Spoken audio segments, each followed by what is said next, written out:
Monsieur le conseiller fédéral, monsieur le conseiller d'État, messieurs les directeurs, mesdames, messieurs, bonjour. Bienvenue à cette conférence de presse sur la séance du Conseil fédéral qui s'est déroulée ce matin. Vous avez reçu la plupart des informations sur ce qui a été décidé ce matin. Vous recevrez encore 3 communiqués cet après-midi. Je vous donne rapidement l'intitulé de ces communiqués. Vous recevrez un communiqué portant sur le rapport du Conseil fédéral relation entre le droit international et le droit interne qui devrait venir en fin de journée s'il vient encore aujourd'hui, sinon il sera distribué lundi prochain. Vous recevez également un communiqué sur le renforcement des mesures d'intégration ainsi qu'un communiqué sur la réponse du Conseil fédéral à une lettre du Conseil d'État tessinois relative aux relations Suisse-Italie et au scudo fiscale. Voilà pour les 3 communiqués que vous recevrez encore dans le courant de l'après-midi, je pense. Est-ce que vous avez des questions sur la séance du Conseil fédéral qui s'est déroulée ce matin avant que je passe au thème du jour et que je vous donne quelques indications encore à ce sujet? Monsieur Krauthammer. Herr Bundesrat, wurde heute wieder etwas besprochen in Bezug auf die Finanzmarktstrategie des Bundesrates? Non, ce n'était pas du tout un thème aujourd'hui. Il n'y a eu aucune discussion à ce sujet-là. Y a-t-il d'autres questions? Excusez-moi, je n'avais pas vu que la question était adressée directement. Monsieur Ramsayer. Ja, hat sich der Bundesrat auch über die Klage gegen Deutschland unterhalten, mit der Freisinn dem Bundesrat den Rücken stärken will? Und wenn ja oder nein, fühlen Sie Ihren Rücken schon wesentlich gestärkt durch diese Klage, Herr Bundesrat? Je voulais répondre, sinon c'était absolument. Ja. Die Frage wird ja dann auch in der Fragestunde nächsten Montag gestellt und beantwortet. Ich will das nicht vorwegnehmen, aber also auf jeden Fall bereitet der Bundesrat inhaltlich keine solche Klage vor. D'autres questions sur la séance de ce matin? Si ce n'est pas le cas, nous allons passer. Ah, pardon. Herr Bundesrat, was halten Sie von der PUC oder der Forderung nach einer PUC und der Verunmöglichung nun durch das Ständeratsbüro oder besser gesagt der Sistierung? Wir schauen dem Ringen innerhalb des Parlaments zu, welches Instrument es schlussendlich beschließen wird, um hier möglichst große Klarheit zu haben. Das Ziel, Klarheit zu haben, unterstützt der Bundesrat. Welches Mittel das Parlament dann schlussendlich ergreifen wird, da wollen wir uns nicht einmischen. Monsieur Kliva. Oui, j'ai une question concernant le dossier libyen. La demande, enfin non, l'annonce d'un boycott, est-ce qu'elle inquiète le ministre de l'Énergie en matière d'approvisionnement pétrolier? Est-ce que vous voulez dire quelque chose sur ce sujet? Nein. On livre la réponse habituelle sur ce type de dossier. Was ist die habituelle? Sagen Sie dir nochmal. Wie ist die habituelle Antwort? La réponse habituelle est que aujourd'hui, il y a eu une simple information sur ce sujet et qu'il n'y a pas de prise de position du Conseil fédéral à ce sujet. Je précise quand même à ce propos qu'on a parlé beaucoup hier et aujourd'hui d'une prise de position de la Ligue arabe dans ce domaine-là. Une telle prise de position ne nous est pas connue, ne nous a pas été communiquée. Nous ne pouvons donc pas communiquer quelque chose que nous ne savons même pas si elle existe. Voilà quelle est la prise de position habituelle. Genau das wollte ich auch gerade sagen. Y a-t-il d'autres questions? Ça n'est plus le cas cette fois. Donc nous allons passer au thème du jour. Le Conseil fédéral ouvre la voie à l'assainissement énergétique et écologique du parc immobilier.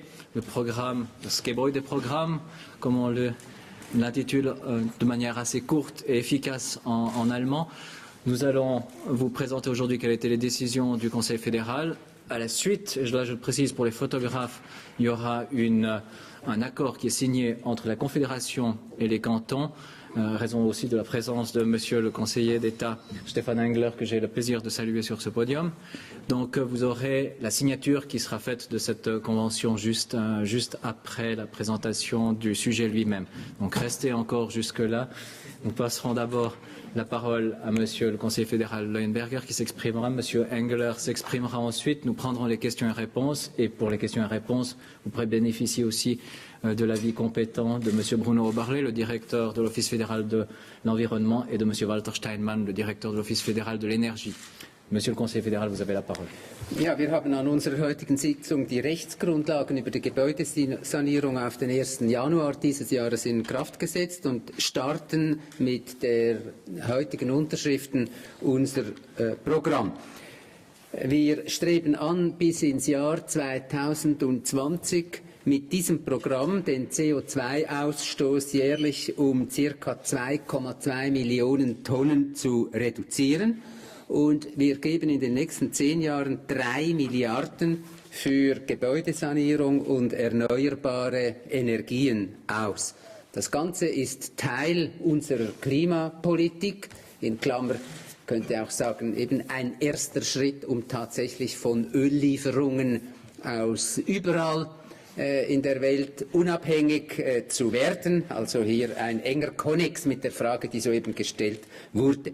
Ich möchte nochmals die Ziele unserer Klimapolitik in Erinnerung rufen. Wir wollen den CO2-Ausstoß bis ins Jahre 2020 um mindestens 20% gegenüber 1990 reduzieren. Und um dieses Ziel zu erreichen, brauchen wir eine Reihe von Maßnahmen. Das wichtigste Instrument ist das CO2-Gesetz. Das befindet sich in der Beratung der Nationalratskommission.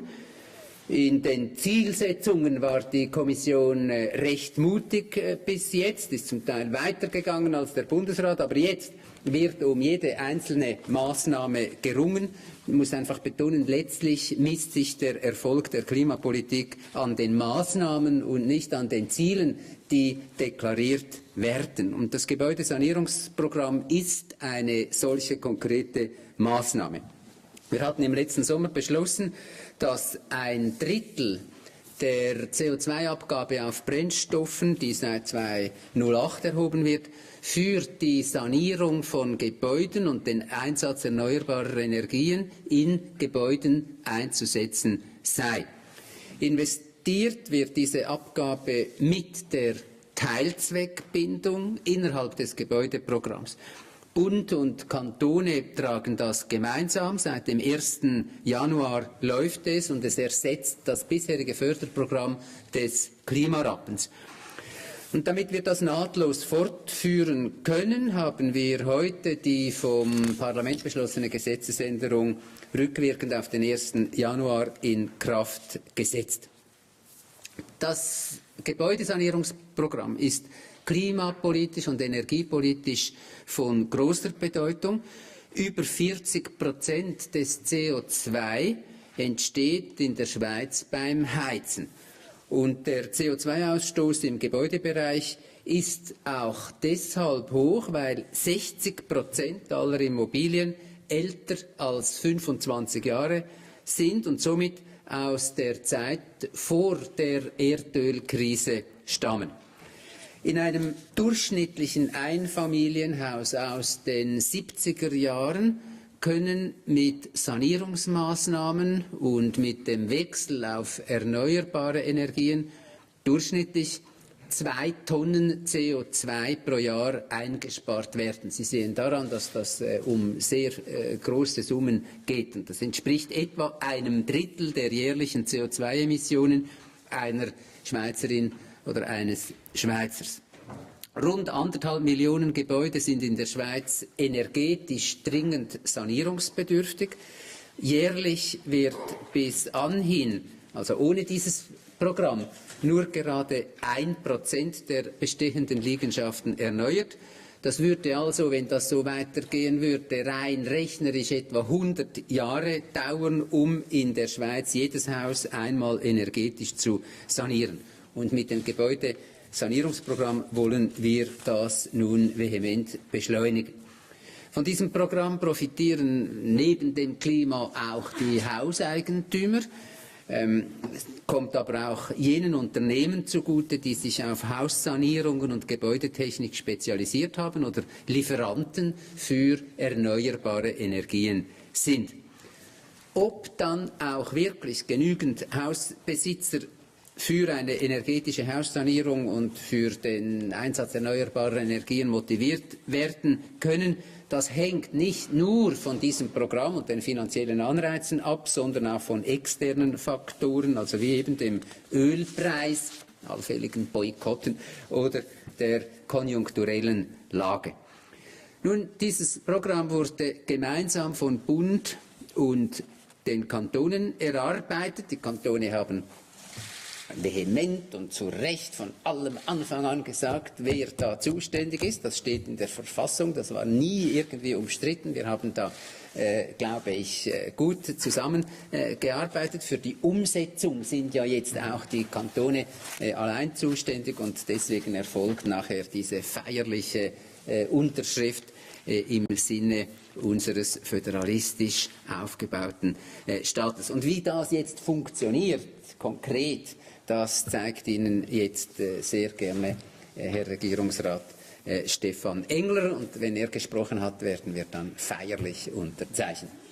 Ja, vielen Dank, Herr Bundesrat. Ich möchte Ihnen im Namen der Kantone und auch dem Bundesrat für den heutigen Entscheid danken. Mit diesem Entscheid und mit der Programmvereinbarung, die wir anschließend unterzeichnen werden, schafft der Bundesrat die Voraussetzungen für ein flächendeckendes, langfristiges Gebäudeprogramm, das schweizweit, also nach einheitlichen Kriterien, die Energieeffizienz in den Gebäuden markant verbessern soll. Und es wurde gesagt, und ich kann das nur unterstreichen, das ist klimapolitisch ein Fortschritt. Durch die Verringerung der Abhängigkeit wird dadurch auch die Versorgungssicherheit erhöht und durch die Investitionen, die damit ausgelöst werden, dient das auch der Volkswirtschaft in unserem Land. Die Kantone haben innerhalb von 8 Monaten, und das ist eine relativ kurze Zeit, dieses Programm mit der Unterstützung des Bundesamtes für Energie und des BAFU auf die Beine gestellt. Es ging darum, die inhaltlichen Anforderungen zu definieren, die in der ganzen Schweiz gleich sein sollen. Es ging aber auch darum, eine Organisation aufzubauen, welche die Koordination unter den Kantonen wahrnehmen kann. Und es ist mir ein Anliegen, hier besonders den Leuten der kantonalen Energiefachstellen, Herr Kubik vertritt die Energiefachstellenkonferenz hier, diesen Leuten zu danken. Die haben da sehr viel Arbeit auf sich genommen, um in dieser kurzen Zeit das zu organisieren. Und auch die von uns beauftragten Firmen haben da eine Parforce-Leistung dafür erbringen müssen. Es wurde gesagt, die Kantone sind echte Partner des Bundes in diesem Programm. Es geht also hier nicht rein nur um Vollzug, sondern es geht um Umsetzung. Also ein feiner Unterschied, wenn man von Vollzug oder von Umsetzung spricht. Die Kantone sind aber auch deshalb mehr als nur ein Vollzugsorgan, weil sie ergänzend zu diesem Gebäudesanierungsprogramm selber in die Kasse greifen und jährlich 80 bis 100 Millionen Franken zusätzlich beisteuern, um im Speziellen im Bereich der erneuerbaren Energien noch etwas mehr Schwung zu geben. Also nebst den Mitteln, die aus der CO2-Abgabe stammen, leisten die Kantone noch dazu 80 bis 100 Millionen Franken im Jahr, insbesondere zur Förderung der erneuerbaren Energien in den Gebäuden. Und so stehen doch 280 bis 300 Millionen Franken im Jahr jährlich für dieses Programm zur Verfügung. Und das sind diese 3 Milliarden Franken innerhalb von 10 Jahren. Mit anderen Worten, es ist dem Bund zusammen mit den Kantonen gelungen, hier die Kontinuität aufrechtzuerhalten. Sie wissen, das Vorläuferprogramm war ja der Klimarappen und jetzt ist es gelungen, ohne Unterbruch, und das war wichtig, mit diesem Gebäudesanierungsprogramm weiterfahren zu können. Die Ausgestaltung dieses Programms richtete sich nach 3 Zielen aus. Wir wollten unbedingt ein kundenfreundliches Modell entwickeln und dem dient eine zentrale Programmplattform. Unter www.dasgebäudeprogramm.ch findet man in allen Landessprachen, ich hoffe auch auf Romanisch, sonst müsste man das dann noch machen, findet man die Voraussetzungen, die erfüllt sein müssen, um über dieses Programm hier zu diesen Unterstützungen zu kommen. Also es soll unkompliziert sein für den Bürger, für den Gesuchsteller, für die Gesuchstellerin. Wir wollten auch einen idealen Mix von Einheitlichkeit und Vielfalt gewährleisten, also überall dort, wo es um Förderbeiträge geht, an die Sanierung von Gebäuden, also um die Energieeffizienz der Gebäudehülle oder der Haustechnik, da gibt es schweizweit vereinheitlichte Grundsätze und Voraussetzungen. Und überall dort, wo es um Fördergelder geht im Bereich der Haustechnik und der erneuerbaren Energien, haben die Kantone die Möglichkeit, Spezialitäten da auch speziell zu fördern. So macht es wahrscheinlich im Stadtkanton Basel weniger Sinn, Holzfeuerungen zu unterstützen, als beispielsweise in meinem Kanton in Graubünden. Und somit haben wir das erreicht, was wir wollten, also möglichst einheitlich, möglichst unkompliziert und bürgernah. Und die dritte Voraussetzung war einen nahtlosen Übergang vom Klimarappen jetzt in dieses neue Programm zu schaffen. Ich kann Ihnen von den ersten Erfolgen des Programms bereits berichten. Das Programm wurde ja offiziell auf den 1. Januar gestartet. Mit dem heutigen Tag besitzen wir auch die Möglichkeiten, Geld diesen Gesuchstellern auszurichten. Ich kann Ihnen sagen, dass innerhalb von 2 Monaten rund 5.200 Fördergesuche eingegangen sind. Also das ist deutlich mehr, als was wir da auch in der Medienmitteilung selber angenommen haben. Von diesen 5.200 Fördergesuchen entfallen 2.700 auf den Teil Energieeffizienz, auf die Gebäudehülle und 2.500 auf den Teil der erneuerbaren Energien. Wir werden sehen, ob dieser Starteffekt da sich so anhält, ob dieser Trend sich so anhält, aber ich gehe heute davon aus, dass wir deutlich über 10.000 Gesuche in diesem Jahr bearbeiten werden können. Wir werden die Entwicklung des Programms ohnehin laufend überprüfen müssen, und Entwicklung bedeutet auch die Wirkung des Programms überprüfen müssen, ob wir die gesteckten Ziele da auch in der Lage sind zu erreichen. Wie wickelt sich das Programm ab? Ganz kurz, es wickelt sich auf 4 Ebenen ab, auf der Grundlage der Programmvereinbarung, die wir mit dem Bund abschließen dürfen. Heute gehen die Gesuche bei den Kantonen ein. Die Gesuche werden dann entweder direkt in den kantonalen Energiefachstellen beurteilt oder werden von einem regionalen Bearbeitungszentrum bearbeitet. 13 Kantone haben sich sogar entschlossen, also in einem gemeinsamen regionalen Bearbeitungszentrum diese Gesuche zu beurteilen. Andere Kantone versuchen das mit der eigenen Organisation oder haben sich zu zweit oder zu dritt zusammengeschlossen. Für die Koordination schweizweit haben wir einen Drittauftrag erteilt, einem nationalen Dienstleistungszentrum. Dieses hat die Verantwortung der Aufsicht, hat die Verantwortung auch des Finanzmanagements. Also es geht darum, da die entsprechenden Mittel auch verfügbar zu machen. Es geht auch darum, zu überwachen, ob diese kantonalen oder regionalen Bearbeitungszentren nach den gleichen Grundsätzen agieren. Diese nationale Dienstleistungszentrale selber wird dann von einem strategischen Gremium begleitet. In diesem strategischen Gremium hat Herr Ständerat Pankratz Freitag den Vorsitz. Und das sind Kollegen von mir, Energiedirektoren drin und auch Leute der Energiefachstellenkonferenz, die also laufend die Arbeit dieser nationalen Dienstleistungszentrale begleiten und unterstützen. Und die 4. Ebene, es gibt da noch eine 4. Ebene obendrauf, da sind Bund und Kantone als Partner dieser Organisation eingebunden, auch mit der Aufgabe, laufend die Wirkungserreichung zu überprüfen und miteinander auch allfällige Anpassungen dann an die Programmvereinbarung vorzunehmen, wenn das notwendig sein sollte. Zu diesem Gebäudesanierungsprogramm Schweiz vielleicht noch 2 Ergänzungen. Die Kantone haben bekanntlich, das war im letzten August, den Gebäudeenergieausweis der Kantone, abgekürzt GEAK, kreiert. Dieser Gebäudeenergieausweis der Kantone wurde bereits über 15.000 Mal ausgestellt in diesem knappen halben Jahr. Die Kantone haben 1.100 Experten geschult und ausgebildet, schweizweit, die in der Lage sein müssen, einen solchen Gebäudeenergieausweis überhaupt ausstellen zu können. Und der Zusammenhang zum Sanierungsprogramm besteht dort, dass diese Leute auch in der Lage sein sollten, die Hauseigentümer zu beraten, welche Maßnahmen machen wo Sinn, um höchstmögliche Wirkung zu erzielen. Und wir versprechen uns also auch von dieser Kombination da durchaus etwas für das Programm. Also von Seiten der Kantone möchte ich mich beim Bund, beim Bundesamt für Energie, beim BAFU dafür bedanken, dass wir doch in sportlicher Zeit, also wenn man bedenkt, dass im April des letzten Jahres die Mittel zur Verfügung gestellt wurden über die Teilzweckbindung der CO2-Abgabe, innerhalb von 8 Monaten ein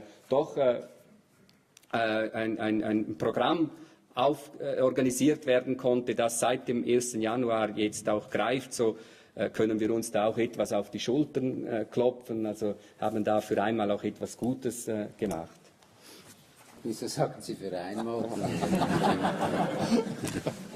Merci, Monsieur le Conseiller d'État. Je vois que les télévisions et les photographes sont prêts. Je propose qu'on passe d'abord peut-être à la signature de la convention, puis on prendra les questions par la suite, si ça vous convient.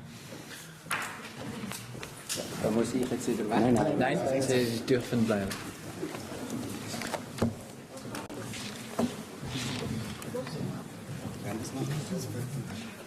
Sie sind beweglich, die meisten sind auch Sportjournalisten, Fotografen.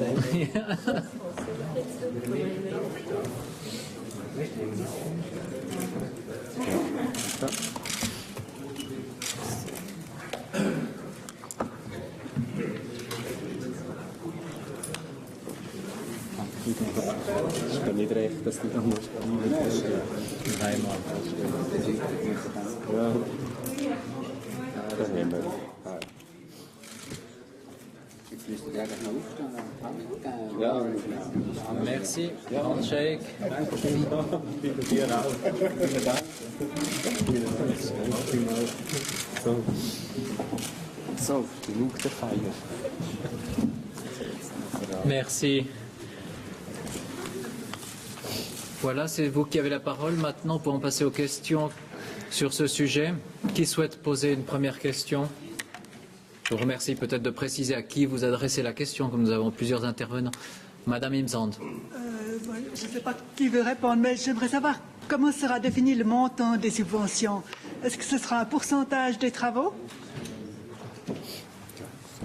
Monsieur Henkel. Also die Frage, die gestellt wird, richtet sich nach der Höhe der Ansätze für die jeweiligen Maßnahmen zur Effizienzsteigerung. Oder ein Element dieses Programms besteht darin, dass auch eine Komponentenförderung möglich ist. Das heißt, es braucht nicht eine umfassende, integrale Sanierung eines Gebäudes. Ein Eigentümer kann sich auch dafür entschließen, nur die Fassade, nur die Fenster zu verbessern, zu sanieren. Und aus den Erfahrungen, die man in den wenigen Kantonen, die bereits ein solches Förderprogramm kannten, weiß man, dass 10% der anrechenbaren Kosten wahrscheinlich zu wenig ist, um einen Impuls, um einen Schwung auszulösen. Also hat man sich entschieden, zwischen 10 und 20% der anrechenbaren Kosten als Förderung auszurichten. Davon verspricht man sich auch versprechen wir uns, dass die Hauseigentümer eben auch animiert werden, das zu tun.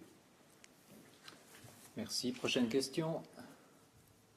Qui souhaite intervenir? Plus personne? Si, Monsieur Jeanneret. Est-ce que vous pensez que l'intégralité des sommes disponibles de 100 millions sera épuisée chaque année, ou est-ce qu'il y aura des soldes inutilisés?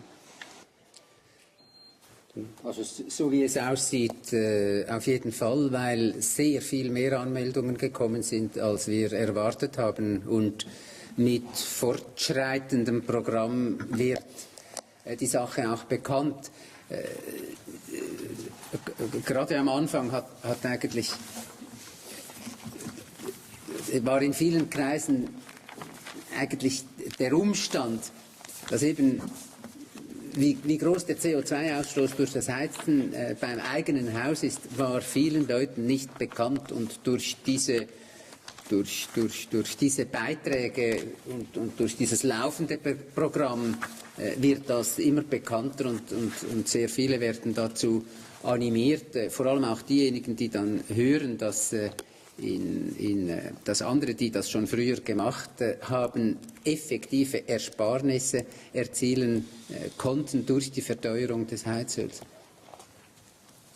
Also da sind wir eigentlich sicher, dass das aufgebraucht wird. Merci. Prochaine question, Monsieur Gobet. Est-ce que vous n'y voyez pas quand même un problème social d'une certaine manière, puisqu'originellement cet argent devait revenir partagé sur l'ensemble de la population. Là, il va servir d'une certaine manière à revaloriser le bien des propriétaires. Also da denke ich jetzt halt als Energie- und als Umweltminister, oder? Und finde, durch dieses Programm haben wir einen doppelten Effekt. Einerseits haben wir die CO2-Abgabe, die als solche schon ein Anreiz darstellt, CO2-produzierende Materialien zu vermeiden, Öl zum Beispiel. Und auf der anderen Seite mit dem Ertrag investieren wir in einer doppelten Weise in die Reduktion. Und das ist energiepolitisch und klimapolitisch ist das eine Win-Win-Situation. Nun kann man hier Zielkonflikte sehen, zum Beispiel sagen, ja, ist es finanzpolitisch vollkommen richtig, ist es so, dass letztlich Gebäudeeigentümer langfristig durch diesen Beitrag eine Wertvermehrung erhalten. Das interessiert mich jetzt im Ausmaße, wo es zutrifft, als Energie- und als Klimaminister nicht. Wir haben im Bundesrat diese Zielkonflikte diskutiert und sind zur Auffassung gelangt, es ist jetzt eben wichtiger, einen Beitrag an die Klimapolitik und an die Unabhängigkeit auch von den Erdölbezügen zu leisten. Wenn Sie mich fragen, ich bin ein Anhänger einer Förderabgabe, oder? Das ist jetzt da nur etwa, weiß nicht wie viel Prozent, ein Drittel ungefähr der CO2-Abgabe. Wenn Sie mich fragen, ich wäre für 100% investieren, wieder in CO2-reduzierende Maßnahmen, aber das geht ja verfassungsrechtlich nicht, weil es dann eine Förderabgabe ist. Prochaine question. Qui souhaite prendre la parole? Il semble qu'on a eu répondu à peu près à toutes les questions. Donc je vous remercie, vous souhaite une excellente après-midi. Merci.